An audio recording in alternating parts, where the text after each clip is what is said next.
Ó Senhor Deus poderoso, nós colocamos a vida do Ed, usa teu servo, Senhor, vem, Senhor, nos dar esclarecimento, vem dar, Senhor, embasamento, e que essa aula venha tocar no profundo do nosso coração, e venha, Senhor, trazer entendimento para a tua igreja, em nome de Jesus, amém.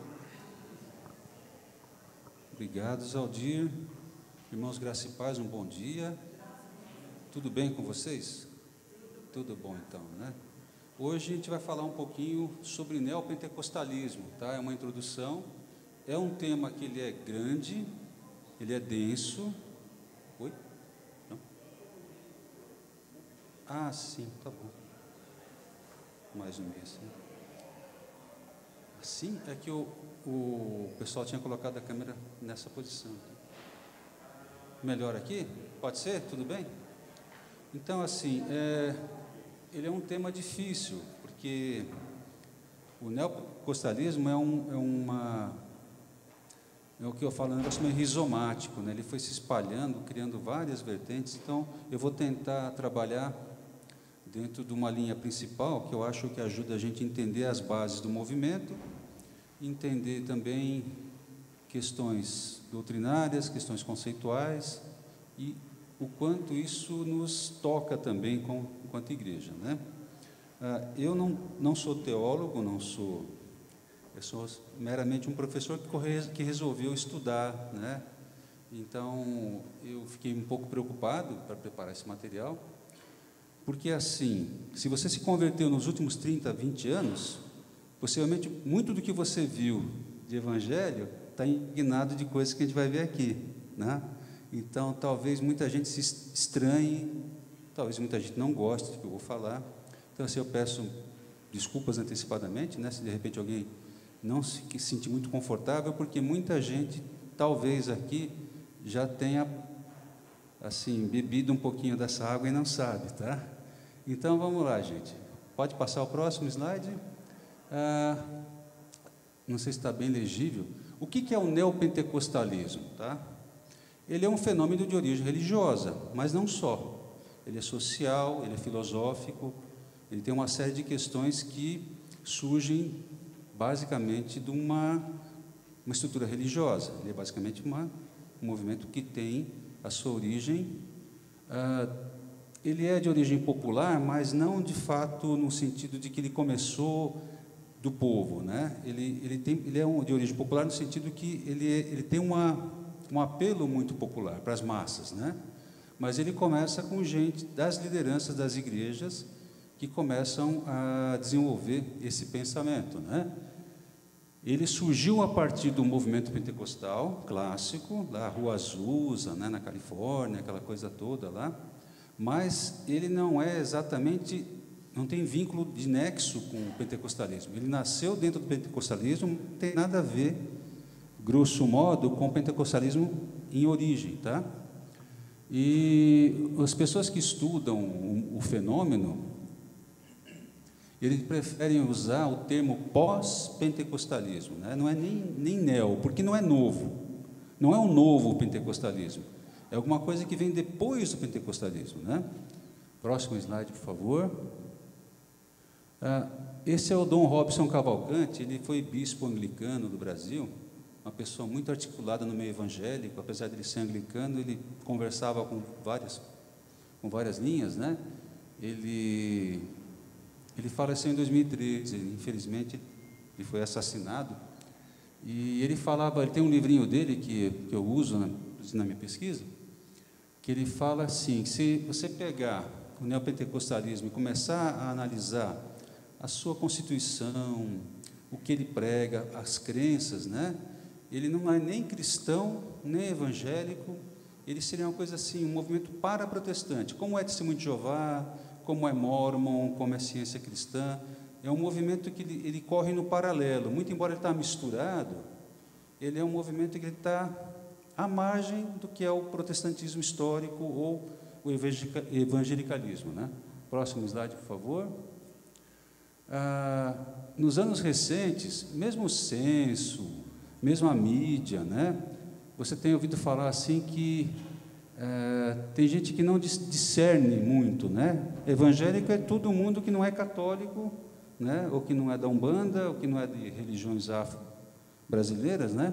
Então, tudo aquilo que tem essa cara meio parecido com a gente é evangélico, né? Então, assim, é tudo meio farinha no mesmo saco, né? Mas, de fato, essa tipificação, ela acabou ficando meio conveniente por conta do quê? Da bancada evangélica, né? Porque é interessante você ter um curral, né, eleitoral meio identificado com o mesmo rótulo, né? Mas de fato eles não são evangélicos em essência, né? Eles são uma outra coisa. Só que por conta da sua presença midiática, da forma como é que eles estão misturados com a gente, eles foram considerados evangélicos, mas eles não são de fato. Assim, desculpa, né?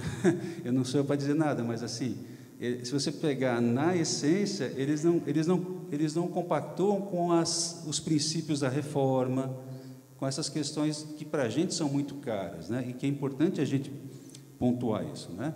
Próximo slide. Onde surgiu o neopentecostalismo, né? As grandes vertentes do evangelicalismo contemporâneo, eles surgiram todas nos Estados Unidos, né? E basicamente de matriz metodista, né? O Bonhoeffer falava que as grandes heresias modernas eram todas do metodismo. Por quê? Porque muita gente, por conta da forma como a igreja metodista se organizou nos Estados Unidos, depois que ela se separou da igreja anglicana, ela deu margem para uma série de outras combinações que acabaram virando outras igrejas, né? Se você pegar lá na essência, essas igrejas novas, todas elas têm um pezinho lá no metodismo, né? Começaram lá, né? Então, assim, os Estados Unidos foram um celeiro de várias religiões, né? Religiões para protestantes, saídas do protestantismo, né?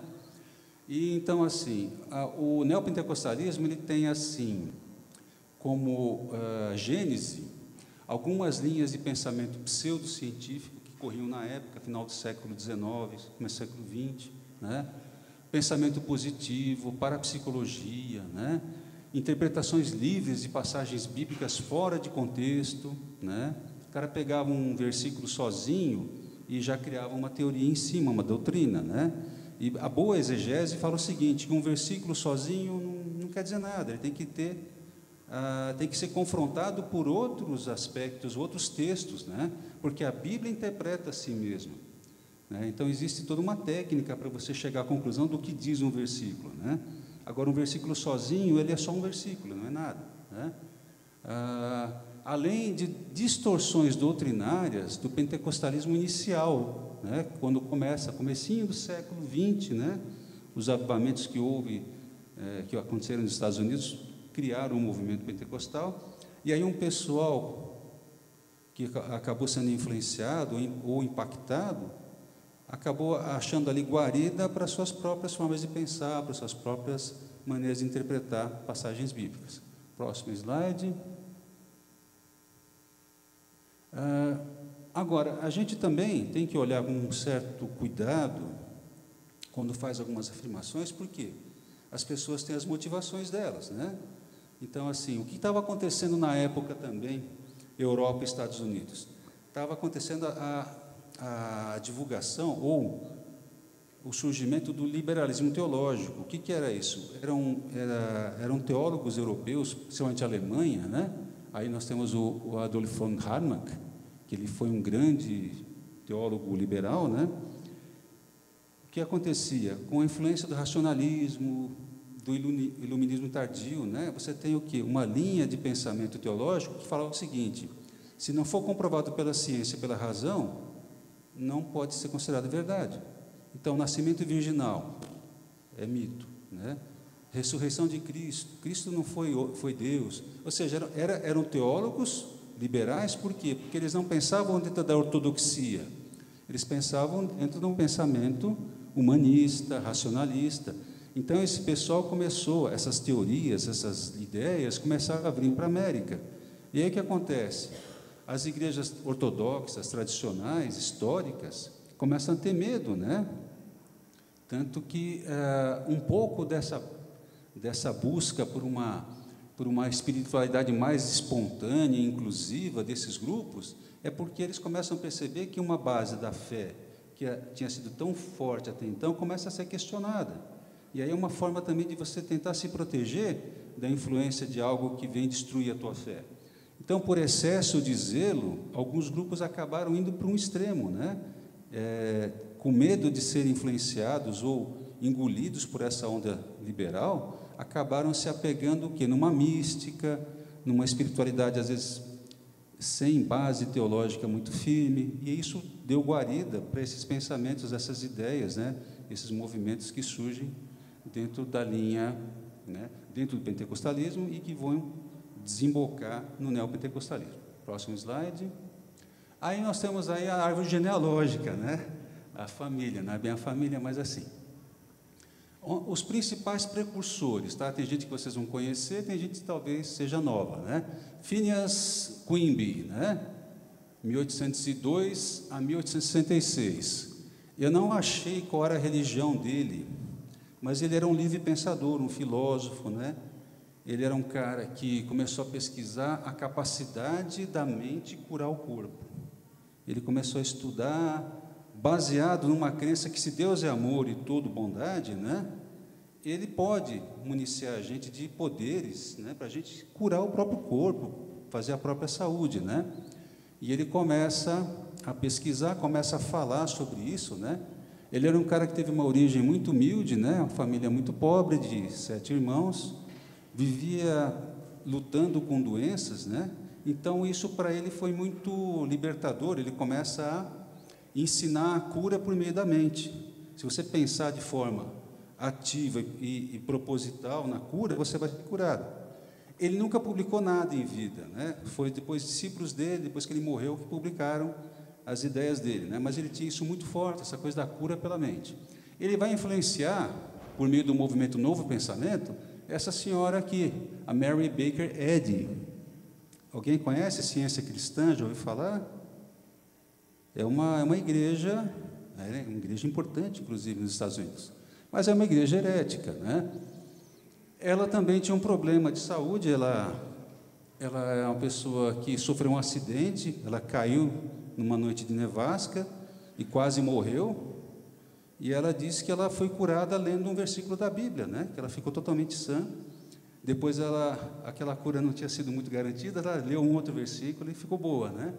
E ela começa a pegar as ideias do Quimby e começa a pensar o seguinte: bom, Deus deu para a gente a capacidade da cura, é só a gente acreditar firmemente e pensar nisso de uma maneira, mentalizar e vai, né?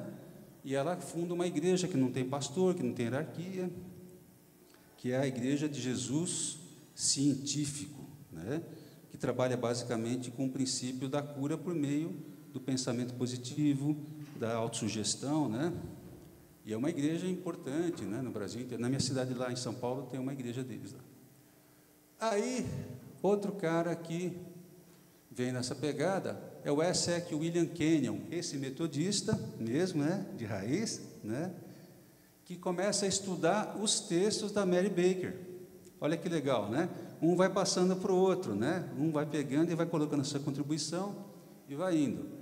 Esse pastor Kenyon, ele foi um pastor metodista, também lutou muito com a questão da doença pessoal, né, da saúde pessoal, também vai buscar arrimo nesse tipo de pensamento, nessa ideia de que a gente pode se curar desde que a gente confie plenamente, né, e acredite. Depois ele sai da igreja metodista, né, e vai ser o pastor batista e vai pulando de movimento em movimento até criar a igreja batista Nova Aliança, né, que vai basicamente ter um pezinho também em igrejas pentecostais da região, cura divina, essa coisa toda, né? Só que assim, é uma cura divina meio não tão divina, né? Uma coisa meio misturada, meio humano-divina, né? E aí esse outro cidadão aqui é o Kennedy Reagan, né? Que eu já ouvi falar dele bastante, né? Ele é mais recente, ele é mais contemporâneo, né? Ele faleceu já tem um tempinho, e ele, influenciado pelas ideias do Kenyon, ele cria, junto com outras pessoas, não é sempre uma criação sozinha, né? É uma criação coletiva. São várias pessoas individualmente que começam a pensar mais ou menos igual e começam a fazer coisas parecidas. Ele cria o movimento Palavra da Fé, que vocês devem ter visto várias vezes aí, né? E, inclusive, esse livro aqui, ó, para quem quiser ir, depois eu coloco nas referências, é o Super Crentes, né? É o Evangelho segundo Kenneth Hagin, Valnice Milhomens e os Profetas da Prosperidade. Esse livro aqui é da autoria do pastor Paulo Romero, que ele é um pastor pentecostal. Inclusive, ele pregou no meu batismo, né? Conheço ele um pouquinho assim, mas não sou amigo dele. E esse livro já é meio datado, já é de 93, tá? E ele teve uma edição nova em 2007. Ele é um livro que vai falar bastante do Kenneth Hagin e da Valnice Milhomens, que hoje ela está meio sumida da mídia, né? Mas ela já foi mais, né? E é sempre assim, o Kenneth Hagin também foi um cara que teve um problema de coração grave na juventude, ele vivia acamado, né? Até que um dia ele resolveu usar a palavra da fé, declarou, tomou posse e ficou bom, né? E conta a história dele, ele descreve na biografia dele, que ele começou a acreditar que, se de fato você acreditasse com fé, proferisse a palavra e tomasse posse, você seria curado e você conseguiria muito mais ainda, né? Você conseguiria prosperidade material, atrair riqueza, né? E aí você lê outras coisas assim que não são evangélicas, tipo O Segredo, né? Esses outros títulos da literatura mais de autoajuda, que tem uma pegada mais ou menos parecida, né? E depois, se vocês quiserem, tiver acesso ao livro, hoje você vai achar em sebo só, não tem mais em catálogo, né? Ele distorce, ele usa alguns textos bíblicos fora de contexto para justificar as teorias dele, né? E, inclusive, com relação à figura de Cristo, a cristologia dele é meio confusa, né? Esse pessoal todo acaba fazendo umas interpretações muito próprias e peculiares para justificar o que eles creem, né? Eles têm problemas, eventualmente, com charlatanismo, às vezes a polícia dá de cima deles, né? Porque tem alguns grupos desses que proíbem você tomar remédio, você buscar ajuda médica, né? Teve casos de crianças que morreram, né? Porque não tomaram insulina, que a família era adepta de alguma seita dessas, né? Algum grupo desses, né? E acabava acreditando de forma muito sincera que poderiam ser curados, né? Mas eventualmente acontecia algum tipo de problema nesse sentido e aí gerava uma questão judicial. Outro slide, por favor. É assim, o que eles têm de comum, essas pessoas todas, né? Eles têm uma história pessoal de muita dificuldade com doença, né, com a saúde. A gente vê que isso é meio comum a todos eles. Uma experiência religiosa meio confusa, não muito definida, né? A ideia de que a mente e as palavras podem alterar tanto estados de ânimo quanto o mundo material. E a crença de possuir uma revelação especial e uma missão de transformação no mundo. Ou seja, eles têm uma coisa assim, meio um ego, meio além do necessário, né? Por quê? Bom, isso é um traço de personalidade, né? A pessoa acreditou no momento que ele tinha uma missão e que ele ia para cima porque ele tinha uma revelação especial. E isso pode ser uma questão de neurose, pode ser uma série de questões que, em princípio, não são tão perigosas até o momento que a pessoa vira um líder, né? E aí começa a influenciar outras pessoas de uma maneira, às vezes, temerária, né? Próximo slide, por favor. E no Brasil, como é que veio se parar aqui no Brasil? Isso é Estados Unidos, tá bom, tal, daí tem esse cidadão aqui, vocês devem ter ouvido falar dele, né? O bispo Roberto McAllister, né? É Walter Robert McAllister, né? Ele era um missionário canadense, né? Ele viajou para a França, tentou ir para a Índia, não conseguiu, porque a esposa dele era americana e a Índia tinha restrições na época com os Estados Unidos. Mas ele estava circulando aqui no Brasil desde a década de 50, né? Quando ele vem e começa a se envolver com as Assembleias de Deus, com outros ministérios pentecostais, a Igreja do Evangelho Quadrangular também, ele pregou lá. E ele se sentiu tão à vontade dentro da efervescência pentecostal que estava acontecendo no Brasil, Porque se fundava a igreja do dia para a noite, né? Qualquer salãozinho virava igreja, né? Então, assim, o pentecostalismo ele veio com uma pegada, num apelo muito popular, né? Com as massas. Era uma igreja que você não precisava saber, não ser muito erudito, né? Desde que você fosse sincero e tivesse uma vida de oração, de consagração.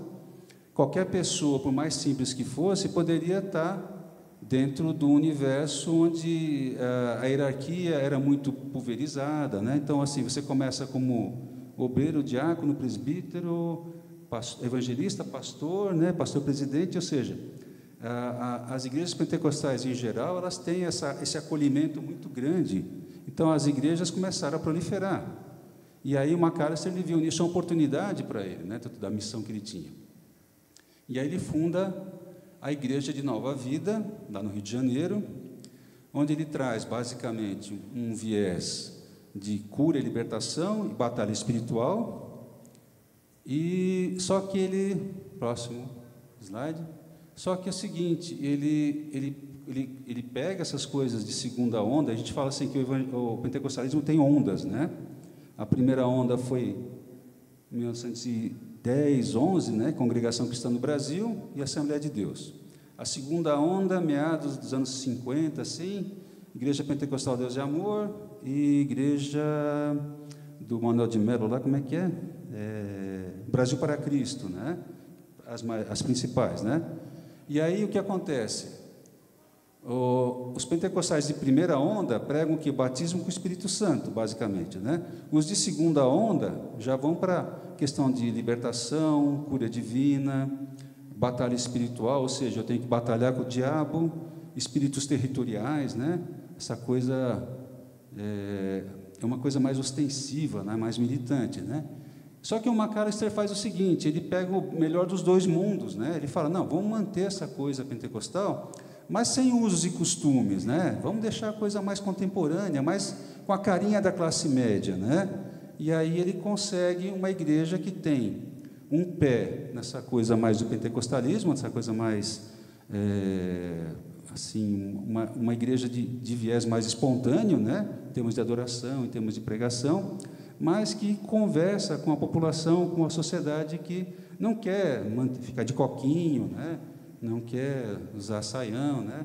Ou seja, é um pessoal que, né, consegue dialogar com as duas vertentes, né? E o McAllister, depois ele parece que ele racha com a igreja dele, ele funda uma outra igreja, que é a Igreja Cristã de Nova Vida, muda pouquíssimo o nome assim, mas continua sendo Nova Vida. E aí, próximo slide, olha só que legal.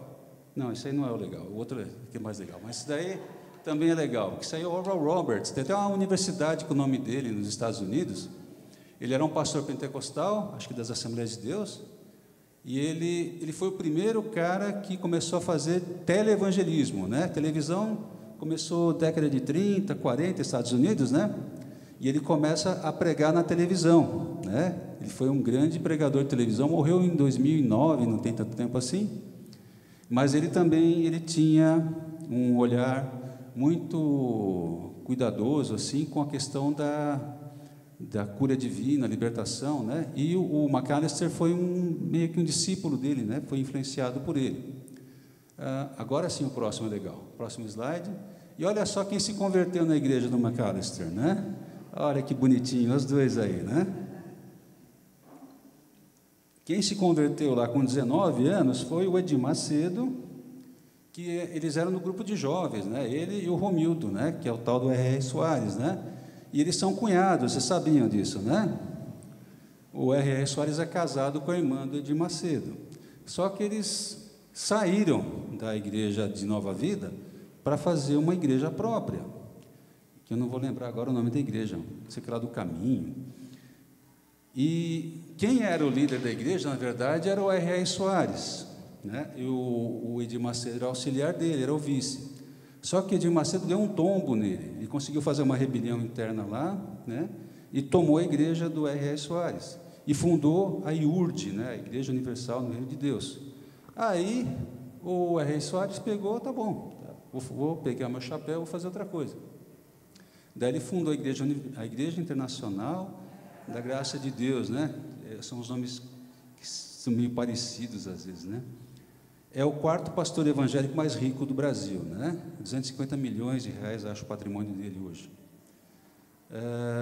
Depois vem o Malafaia, depois o Valdemiro e depois o Edir Macedo, é o mais rico do Brasil. Eu não sei o patrimônio deles hoje, mas assim, na escala é isso, né? Edir Macedo é o mais, né, top, o Valdemiro é o segundo mais rico, o Malafaia é o terceiro e o Romildo é o coitadinho, né, que está em quarto lugar aí, um patrimônio menorzinho, né? Sequência, por favor, próximo slide. Vamos entender o que é o neopentecostalismo hoje. É um guarda-chuva meio grande, assim, né? Tem bastante gente debaixo desse guarda-chuva, gente até insuspeita, que você nem sabe o que é, né? Tem os pentecostais clássicos que derivaram o neopentecostalismo, pegaram o que eles acharam boas no pentecostalismo, que funcionavam, né?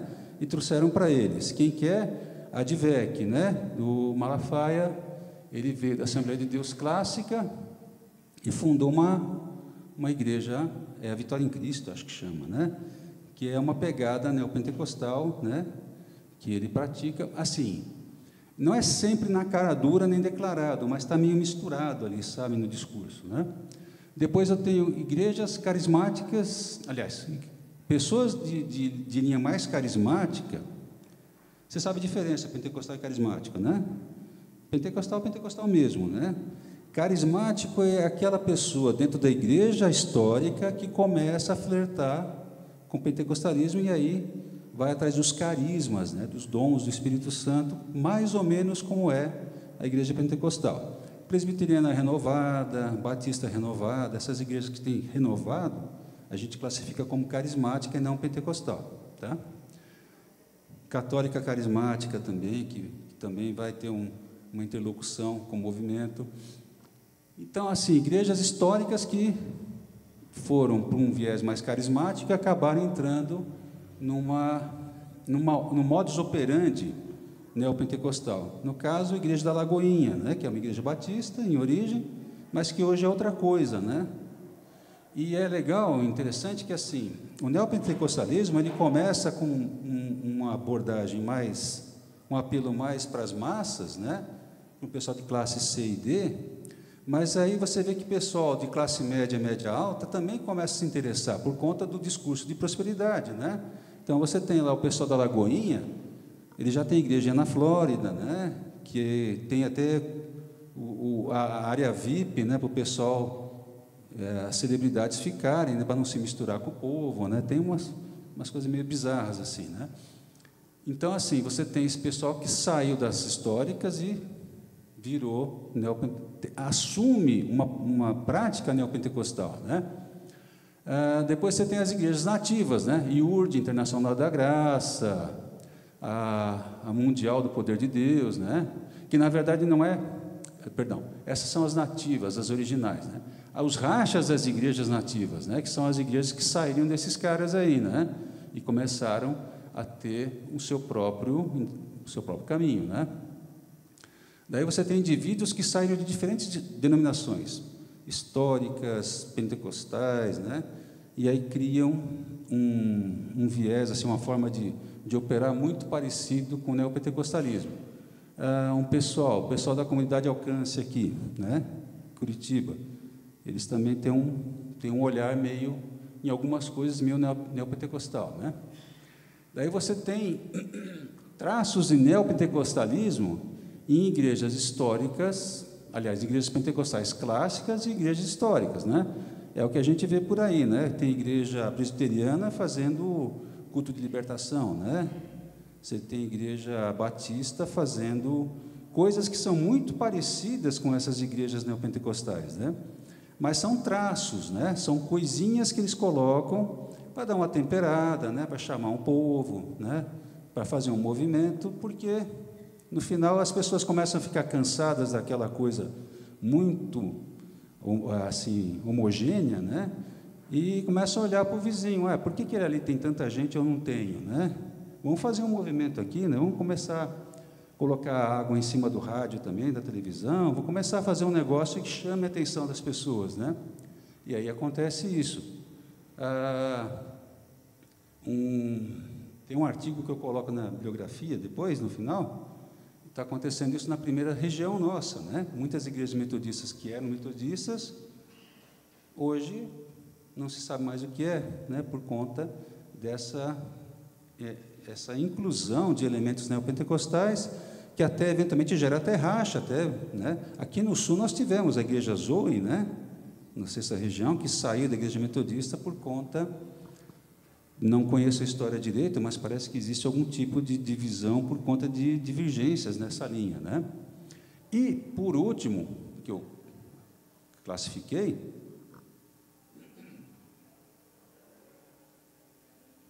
que é a imitação, por parte de igrejas históricas, de traços de neopentecostalismo, para conseguir interlocução com um público maior.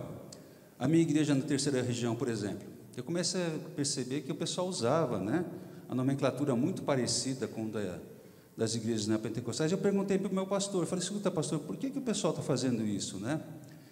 É porque é o seguinte, o pessoal hoje em dia, por conta da mídia, por conta da difusão das igrejas neopentecostais, eles têm um vocabulário religioso que é muito particular. E se a gente usar um vocabulário que a gente já usa nas nossas igrejas tradicionais, o pessoal não entende a gente, né? Então a gente usa isso como estratégia de comunicação. O jeito de falar é igual, mas o significado é outro. Eu falei: bacana, eu acho que explicou, mas assim, ao longo do tempo isso pode ter um preço, né? Mas isso é consenso de um certo grupo que se vê eventualmente sendo colocado contra a parede a partir de uma tendência, né? Próximo slide, por favor. Quais são as principais características do neopentecostalismo do movimento neopentecostal, né? A confissão positiva, lembra lá atrás, né? Se eu pensar com força, com intenção, de forma positiva, né? E declarar, eu vou trazer para mim o que é bom, vou curar minhas doenças, né? E vou ficar muito bem na fita, né? Batalha espiritual, né? Existe uma batalha, né? Do tipo assim, existe um mundo espiritual do mal e eu vou batalhar com esse pessoal, né? Com essas forças das trevas. A batalha espiritual existe de fato. A gente está todo dia batalhando, né? Mas assim, não é do jeito que eles falam, né? Então, assim, a batalha espiritual vai ao ponto, assim, que nem tinha uma igreja batista na minha cidade, que o pastor não falava o nome da cidade porque era o nome de santo, né? Ele não falava São Caetano do Sul, ele falava Caetano do Sul. Mas por quê? Porque é o nome de santo, e a minha batalha espiritual diz que eu não posso dar, assim, não posso ficar dando vantagem para o inimigo, né? Então, essas coisas, né, que vai por meio da linguagem, vai por meio da adoção de algumas posturas quase que infantis, né? Que nem a Neuza Itioca, faleceu há pouco tempo, né? Conhece a Neuza Itioca? Ela, assim, culto que ela dava, que ela participava, seu palestra que ela dava, o pessoal ficava de cabelo em pé, porque ela via demônio em tudo quanto é canto, assim, da igreja, né? A possibilidade do crente ser endemoniado também é uma outra coisa que eles usam bastante, né? Que a pessoa, mesmo crente, salvo, pode ficar possesso, né? Então, essas coisas de ver de uma forma quase que ostensiva a figura do diabo em tudo, é também um resquício dessa crença no mundo espiritual, que você pode acessar e que você pode influenciar por meio de algumas práticas, né? A teologia da prosperidade, né? Que Deus não fez você para ser pobre e miserável, Deus quer que você seja rico, próspero, né? E você tem direito, porque você é filho do rei, e você é herdeiro. E aí tem toda uma lógica que eles montam em cima, que tem a ver, inclusive, com a questão com relação ao dízimo, às ofertas, né? E que se você investir bastante no reino, você possivelmente vai ficar muito próspero, né? Ou seja, uma distorção do que é prioridade no reino, de fato, em relação ao uso do dinheiro.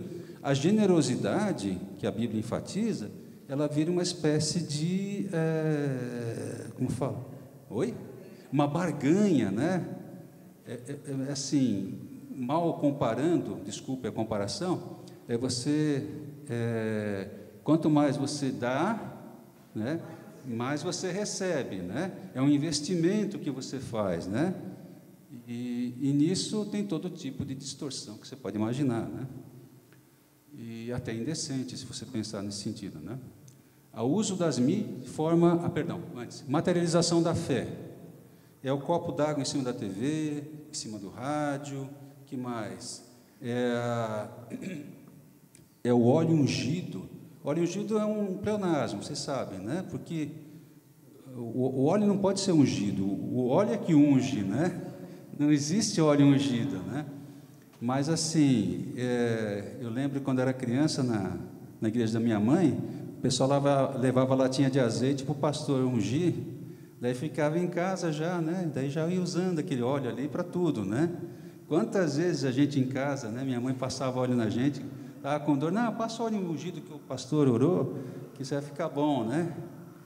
Então, essa materialização, usar de instrumentos, né? Para que a fé possa agir. Então, o envelope ungido, põe na cabeça o envelope da oferta que você vai ficar bom. Está com dor de cabeça, dorme com o envelope, né? O Salmo 91 colado no adesivo, no vidro do carro, para proteger o carro, né? Vocês devem ter visto isso aí alguma vez, né? Ou vocês já fizeram isso alguma vez, não? Caixinha de promessa, né? Que nem o periquito do realejo, pega lá e fala, que nem o biscoitinho chinês, né, que vem a coisa dentro, aquela frase, né? E aí você tem outras coisas, né? Pastor que pegava o paletó e batia no povo, assim o povo caía, né? Vocês já viram isso, né? E a unção do riso, né? Quem fazia isso, né? Ele como é que é? Receba, né? O pessoal caía, rindo, rachando o bico, assim. Na minha igreja em São Paulo, quando eu era jovenzinho, teve tal do dente de ouro, né? O pessoal recebia dente de ouro, dizia que recebia, não sei direito, mas essas coisas assim que a gente perguntava, mas qual que é o propósito disso, gente? O que Deus quer fazer com isso, de fato, né? É só simplesmente fazer um movimento e criar algum tipo de auê, assim? Bom, outra coisa que eles fazem bastante é as mídias de forma intensiva, a televisão principalmente, né? Se você zapeia na televisão, você vai ver 24 horas por dia, e a Igreja Católica entrou nessa também, né? Rede Vida, qual mais? Rede Aparecida, Rede Evangelizar, Canção Nova, né? Tem coisa legal, mas tem coisa que, né? Questionável, né? E uma religião de resultados, né? Ou seja, eu vim aqui e aí eu comecei a participar das reuniões, que não é culto, é reunião, né? E aí eu fiz um propósito, eu ofertei não sei quanto, e aí Deus me deu um celular, um carro, né?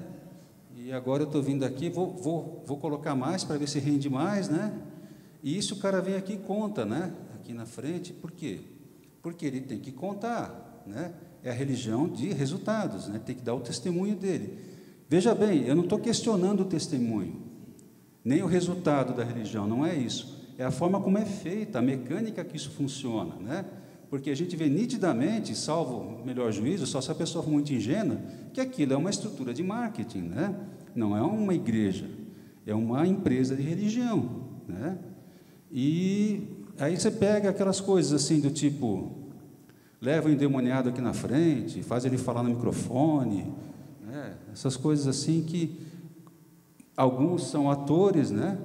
Pode ser até que tenha gente perturbada mesmo e que, né, acaba entrando nessa. Ou veja, é difícil você separar o que é simulação e o que é realidade. Por quê? Porque se cria uma catarse de massa tão forte que as pessoas entram naquilo, né, e vão embora. Próximo slide. Mas aí é tudo ruim nesse pessoal? É tudo errado mesmo? Não é tudo errado. É muita coisa errada, mas não é tudo errado, né? O que eles têm de bom? Eu acho que eles têm de bom, inclusive Paulo Romero fala isso no livrinho dele, que eles têm uma postura muito positiva, né, sobre você orar com fé, você acreditar em Deus, né? Ou seja, essa coisa de você exercitar a sua fé de uma maneira ativa é bom, não está errado isso, né? A gente acredita que Deus pode fazer, Ele pode não fazer de acordo com o propósito que Ele tem, mas a gente tem que confiar que Ele vai fazer alguma coisa, né? Mesmo que Ele fale, não vou fazer, não interessa por quê, mas é engraçado assim, você tem que continuar orando pelas pessoas. Uma época atrás, a gente orava pela minha prima, por mais uma pessoa da família que estava doente, e não sei mais quem, assim, uma amiga minha de São Paulo que estava doente. Os 3 morreram, né? Mas o que adianta orar? Não importa, né? A gente continua orando. Não quer dizer que a pessoa vai sarar, vai ficar boa. Pode ser que ela sare, pode ser que ela fique boa, pode ser que ela não sare nunca, pode ser que ela morra, né? Mas o nosso papel é orar, né? Continuar orando e acreditando que Deus vai fazer o que é melhor. Talvez o melhor para ele foi aquilo, de acordo com a vontade de Deus. Então, essa coisa da soberania de Deus, que às vezes se perde um pouco, né? Eles têm uma coisa muito interessante, que é essa capilaridade junto à periferia, né, das grandes cidades, né, lugares onde o Estado não chega. Tem o Bradesco, né, tem uma congregação cristã ou uma igreja universal, né, e a favela, né? Então, assim, o Estado não chega, o Estado não dá assistência, mas as igrejas estão lá, elas fazem a questão social, elas levam a cesta básica, ela acolhe, né? As igrejas, bem ou mal, elas fazem esse papel de acolhimento, né? Às vezes o Estado não faz, e que às vezes as igrejas históricas, por conta do próprio perfil, né, socioeconômico, às vezes também não fazem, né? Então, essas igrejas têm essa capacidade, né?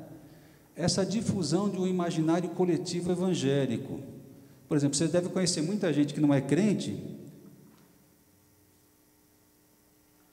e que fala misericórdia, né?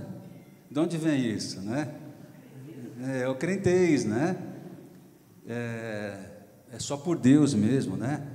Então, tem pessoas que não são crentes, não têm contato nenhum com a igreja evangélica, mas que usam esses chavões, né? E tem essa noção a partir do quê? Desse imaginário que foi difundido, né? Até no meio assim da mídia, o Chico Anísio tinha um quadro que era o Tim Tones, né? Que era um pastor, né? Que ele fazia uma brincadeira com o Rex Humbard, né? Que foi uma família que cantava, né? Que vieram no Maracanã, que vieram no Brasil algumas vezes, né? Então, esse imaginário do crente evangélico, né? Do evangélico em geral, ele é mais difundido. As pessoas sabem um pouco mais hoje o que é evangélico do que antigamente, né? Até uns 20, 30 anos atrás, o evangélico era um bicho estranho, né? E eu, quando era criança, era o único crente na turma. E tinha mais um lá, só que não era muito crente, né? Então, eu sofria muito preconceito, né? Por ser crente, né? Num contexto em que pouca gente era crente, ou quase ninguém. Hoje em dia você vê mais, né? Não quer dizer que o pessoal é muito sério, né? Mas você vê mais gente, né, que é evangélica hoje em dia, né? A presença midiática, né? Você tem as novelas da Universal, né? Que bem ou mal eles fazem a divulgação da palavra, né? Tipo, qual que é lá, que é Reis, não, é Paulo agora que está passando, né? Então, essas novelinhas, essas séries, né, que são fruto de uma indústria midiática de entretenimento que eles forjaram, né, elas ajudam, de certa forma. Meu pastor em São Paulo falava que ele orava pelo Edir Macedo, porque, bem ou mal, ele estava fazendo que uma cultura bíblica, por meio do audiovisual, fosse difundida, né? E, por conta disso, eles também têm como mérito ter criado uma coisa que a gente chama de autoctonismo cultural. O que é isso? Por exemplo, o futebol veio da Inglaterra, mas se deu tão bem no Brasil que tem gente que acha que é brasileiro o esporte, não é isso? Banana, você sabe que não é do Brasil, é da Índia, né? Mas está há tanto tempo e tão bem aclimatada que se tornou autóctone, né? Se tornou quase que original da terra. Então, sem querer querendo, eles conseguiram criar uma religião de matriz brasileira, né? Com elementos culturais brasileiros, com ritmos brasileiros, né? Com um jeitão de Brasil, que não é mais aquele jeitão americano, né? Então, sem querer querendo, e há que se fazer um questionamento em cima disso. Eles criaram, né, uma matriz evangélica, muitas aspas, né, brasileira. Próximo slide, por favor. E aí? Agora, deixa eu bater um pouco, né? Eu dei uma alisada, agora eu vou descascar, né? Quais são os principais problemas do neopentecostalismo, né? Eles são muito superficiais e são muito heterodoxos, ou seja, a cartilha deles é outra, né? Eles são muito superficiais no sentido que eles não estudam a Bíblia, ou não refletem sobre a Bíblia, ou não meditam sobre a Bíblia, da maneira como as igrejas tradicionais históricas, né, fizeram, né? A teologia deles é muito em função de justificar as práticas, né? E não o contrário, né? As práticas seguem a teologia, é o contrário, né? Então, a ausência de uma soteriologia consistente. Soteriologia é o estudo da salvação. Então, assim, quando a pessoa vai para uma igreja universal, uma igreja dessas, ela não vai para ser salva necessariamente, né? Ela nem sabe direito o que é ser salva. Ela vai porque ela quer acertar a vida dela, ela está toda esfolada e ela quer se resolver. Salvação não é uma coisa que eles pregam de forma objetiva. Pecado, arrependimento, né? Conversão. É uma conversão meio assim, estranha, né? Não é uma conversão de fato. Então, a cristologia deles também é questionável, né? A pessoa de Jesus, nisso tudo, quem é, né? Se ele é Deus e homem, tem o Kenneth Reagan falava que, aliás, a Valnice Vinhomes também falava que Jesus, como é que ela fala no livro dela? Que a natureza humana e divina de Cristo, elas não eram exatamente a mesma coisa, ou não estavam na mesma pessoa. Ou seja, há confusões com relação a pontos que são muito caros para a gente, né? A apropriação de elementos do judaísmo, do catolicismo popular, né? E de religiões de matriz africana. Então, tem lugares que eles dançam a gira, né, no culto, né? Bate pandeiro, que não está errado também bater pandeiro, né? Mas assim, tem gente que já confunde pentecostalismo com umbanda por conta do tipo de culto, né? E coisas que você vê que são quase que insanas, né? Tipo a unção do aviãozinho, né? O cara sai voando na igreja, né? O cara que trepa na coluna da igreja começa a bater a cabeça na coluna. Então, assim, umas coisas que não são muito naturais, né? E aí, assim, você vê que ao mesmo tempo que eles atacam as religiões de matriz africana, né? Que nem, eu lembro que na Universal fazia o desafio dos deuses, né? Que eles chamavam os pais de santo lá para fazer um desafio num dia. Isso eles gostam de fazer, né? A crença de que doenças e pobreza são fruto de pecado ou falta de fé. Você está doente e não sara, ou você não tem fé, que é cruel com a pessoa, né, fazer isso, né? Falar, você não tem fé, você não é curado porque não tem fé. Ou você é pobre porque você está em pecado, né? Porque o teu Deus é rico, você é filho do rei, então você tem que ser rico também. E por aí vai, né? Consequência disso, ênfase demasiada na prosperidade material, né? Ou seja, se você não é próspero, é porque tem alguma coisa errada com você. E, de certa forma, tem algumas igrejas pentecostais históricas, que nem clássicas, né? Que nem a Congregação Cristã no Brasil também é assim, né? Eles acreditam que, com o passar do tempo, você vai ficando mais próspero, né? Porque Deus vai te abençoando, você vai sendo fiel, vai seguindo o caminho, né? Então, a gente fala, e eu falo isso, né? Que é uma forma de calvinismo tardio, né? Que no calvinismo você tem essa questão também de que uma parte do sinal de que você é salvo é que você é próspero, né? Se você está abençoado, teoricamente você é próspero. Próximo slide, por favor. Tendência ao sectarismo. O que é sectarismo, né? Eu estou certo, vocês estão errados, tá bom? E quem tiver comigo está bem, quem não tiver, né? Então, essa coisa do culto à personalidade, né? O apóstolo, né? O apóstolo é inerrável, né? Ele não erra, tudo que ele faz é bom, né? É quase que um culto à personalidade do líder, que ele acaba sendo quase que igual à divindade, né? Até a gente brinca, né, nos meios, né? Daqui a pouco o cara vai ser querubim, vai ser serafim, né? O apóstolo já não basta mais, né? Antes eu era perfeito, agora eu sou divino, né? E aí as pessoas acabam se machucando com isso, porque acreditam piamente num líder que ele também se mostra falho, eventualmente, né? Recentemente aconteceu a história, não é uma pessoa do meio neopentecostal, mas o Ravi Zacarias, que era um palestrante, um pastor, muito conhecido no meio evangélico, viajava o mundo, ele era indiano, mas radicado nos Estados Unidos. Depois que ele morreu, veio à tona escândalos, né, de assédio, né, que ele tinha cometido, né?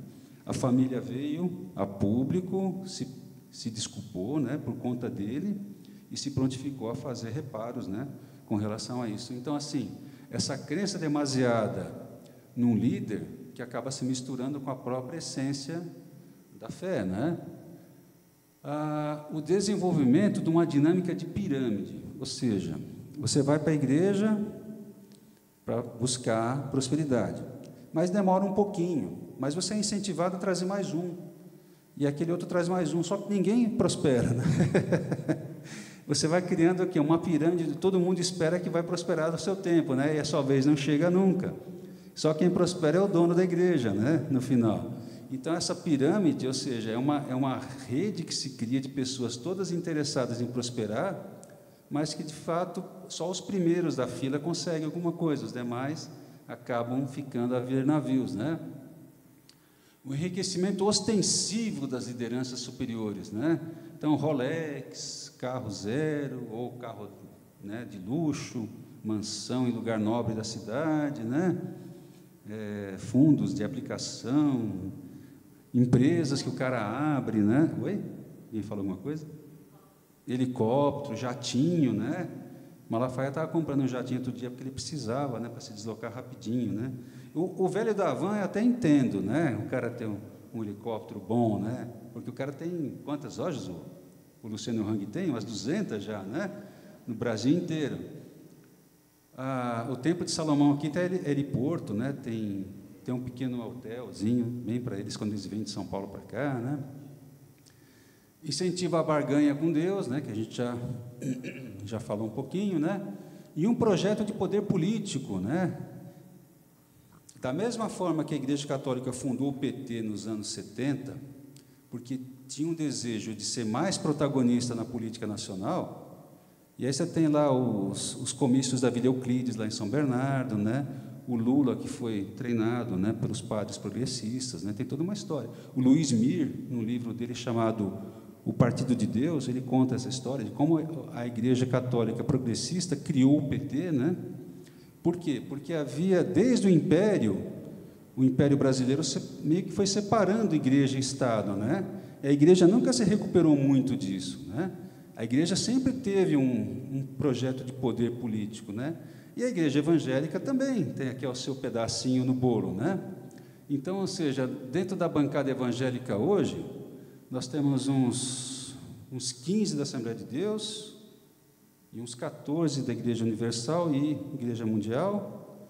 Tem da Igreja Batista uns 2 ou 3, da Igreja Presbiteriana tem uns 2 ou 3 também, ou seja, existe um projeto de poder político. O Macedo ele fala isso nos livros dele, que eles têm essa intenção de influenciar a política nacional, tanto que eles patrocinam principalmente os políticos de direita, né?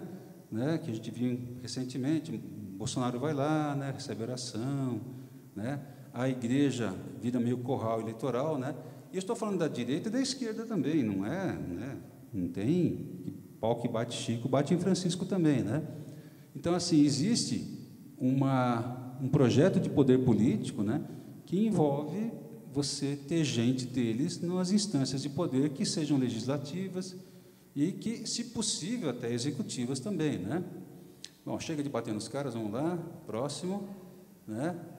Bom, tudo bem, agora então eles são os monstros, é isso? né? Eu tenho que demonizar essa gente? Não, gente, não é assim, né? Tem problemas, tem muita gente sincera, muito sincera lá dentro, né? Que acredita piamente naquilo. O problema é quando vai subindo o escalão, né? E eu vou dizer para você o seguinte, que talvez tenha até gente na liderança acreditando de forma muito pia naquilo, né? Muito sincera.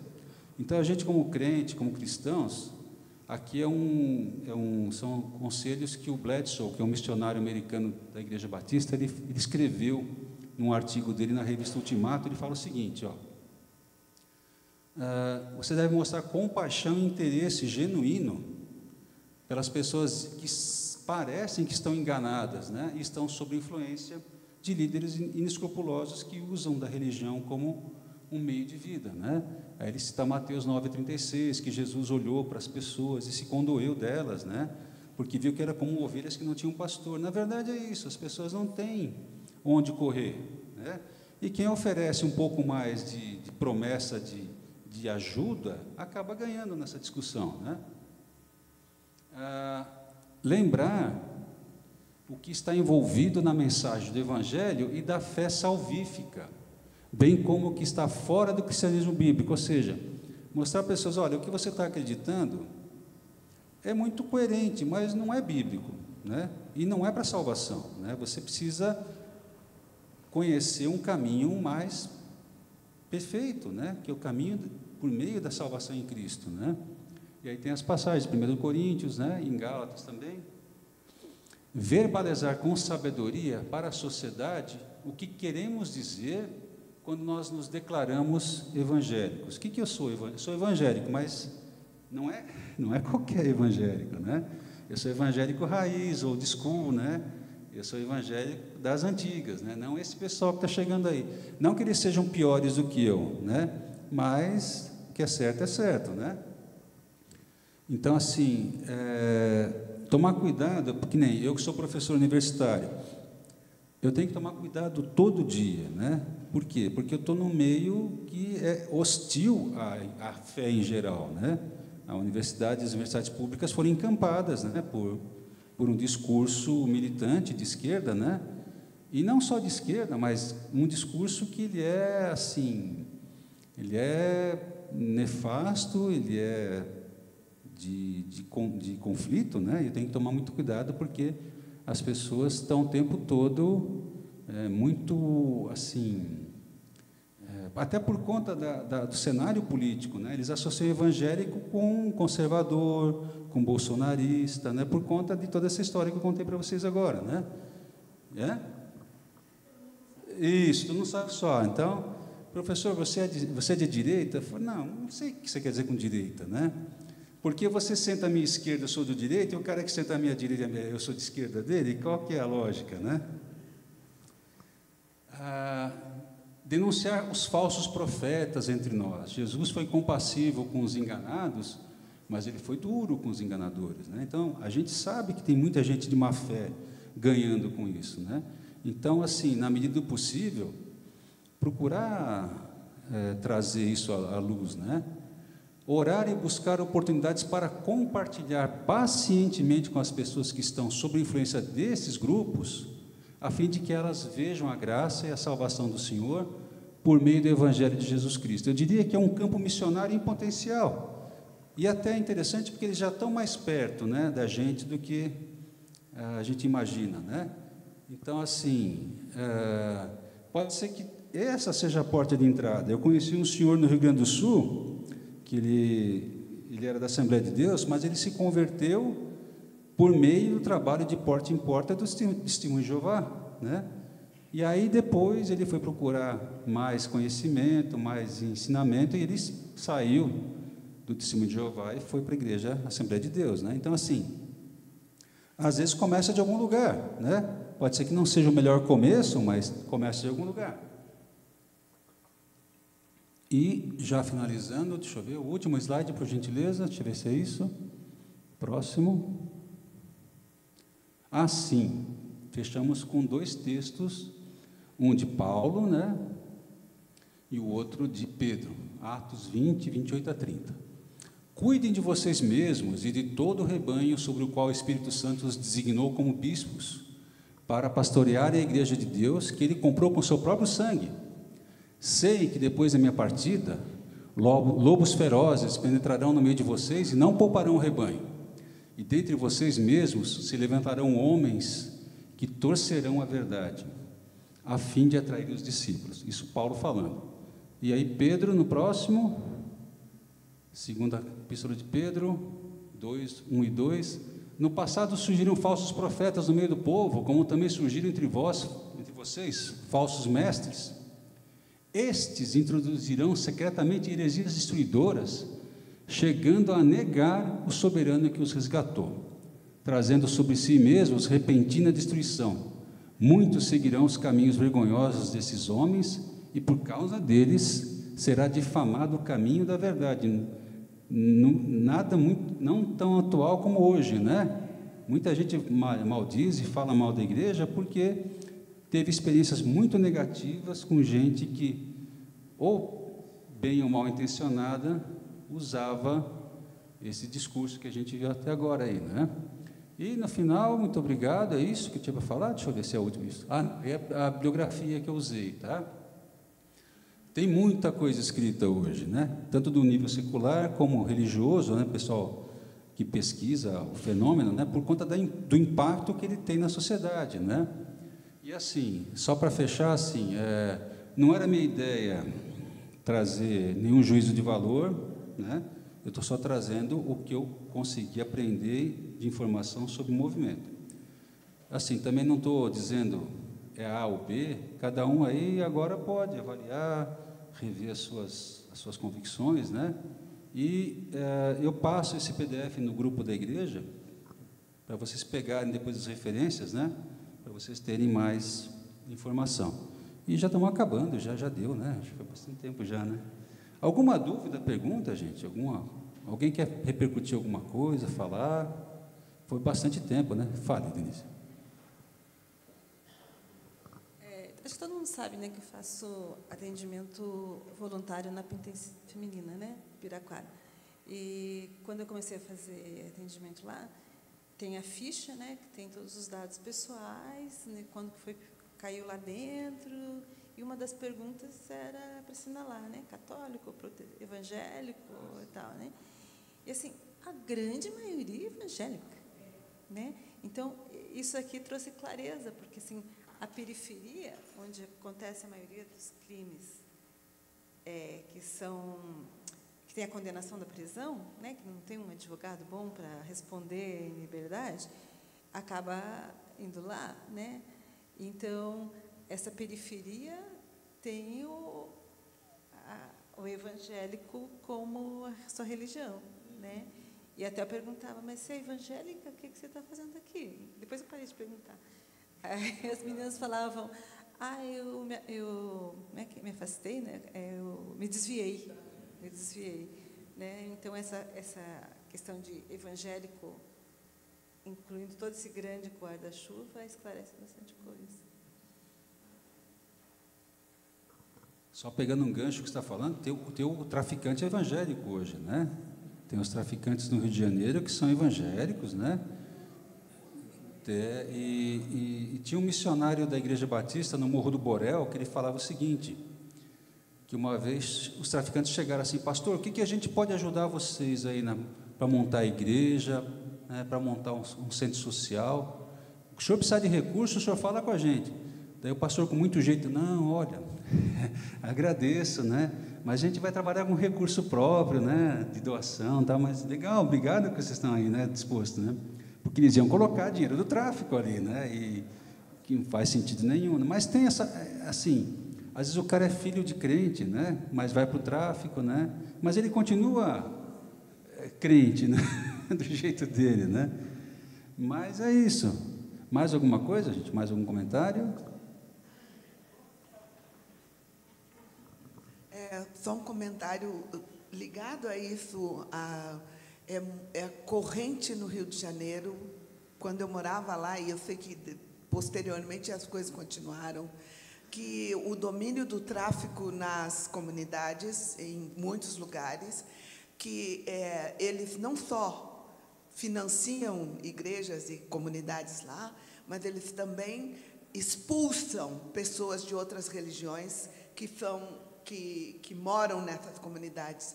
Tem perseguição religiosa contra pessoas de matriz africana e tudo, que também está muito vinculado a esse universo sectário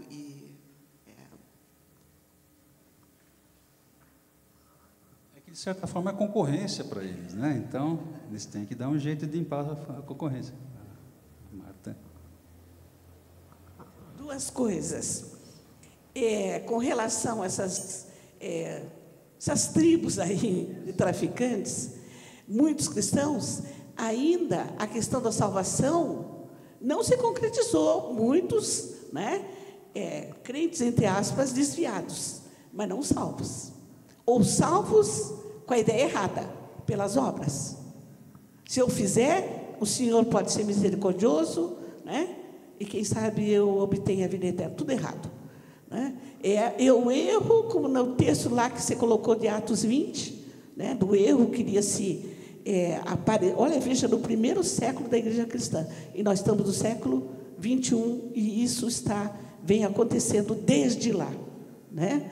A outra questão é que muitos desses homens e mulheres, de forma errada, não usando a ortodoxia, a fé cristã, através da palavra, Antigo ou Novo Testamento, né, ferem a todas as decisões dos concílios da igreja ao longo dos tempos, que vêm baseados e que reforçam as doutrinas da palavra, né? Então, que realmente daquelas ideias lá que você colocou nas orientações, de como é que nós temos que, apesar de sabermos o que está errado, talvez em parte não conhecemos tudo, que a gente tem que ter uma atitude de amor e misericórdia. É difícil, é duro, mas tem que ser. Só a graça e a misericórdia do Senhor agindo, nos capacitando a fazer isto, né? Para que essas pessoas chegam à verdade. Conhecereis a verdade vos libertará. Essa tem que ser a nossa oração, né? Não fugimos disso, apesar de vermos e achar. Por isso que a gente diz: ora vem, Senhor Jesus. Mais alguém, gente? Acho que fechou, né? Era uma introdução só, não era aprofundar o assunto, porque ele é denso, né? Marilia quer falar alguma coisa? Me veio ao coração que de alguma maneira esse ensino, tudo isso que você partilhou conosco, também nos aponta uma questão desses últimos tempos, que é a questão do engano, né? E ai daqueles através do qual o engano vem, né? Então, isso me veio ao coração de dizer que para nós intercedermos também por esse mundo, por um universo cristão, esse mundo cristão, esse que tem todas essas nuances e tal, mas que, de fato, em muitas áreas há um profundo engano, que não é o Evangelho do Senhor Jesus Cristo. Então, é isso que veio ao meu coração, eu queria partilhar isso. E só para fechar, qual que é a solução para isso tudo, né? O Robson Cavalcante, num livro dele, ele fala o seguinte: a solução é a gente voltar para os caminhos antigos, né? Voltar aos primeiros tempos, né? Voltar ao caminho antigo. Ele pode ser meio chato, pode ser meio sem graça, né? Mas é lá que está a essência da coisa, né? Zaldir, você quer concluir para nós, por favor? Então, nós agradecemos ao Ed, né, por se dedicar, né?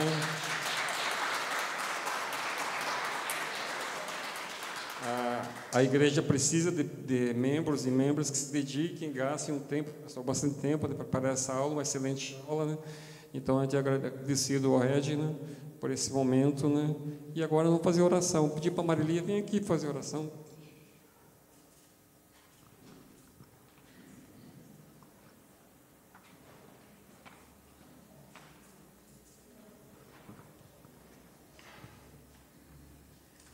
Senhor, nós te agradecemos tanto pelo teu amor por nós, Senhor, e pelo teu Espírito que nos guia, que nos dirige, e tudo isso, Senhor, pela graça e a misericórdia do teu Filho Jesus Cristo, que deu a sua vida por nós, e que nós entregamos a nossa vida a Ele, Senhor, e por causa dele é que somos teus filhos e tuas filhas.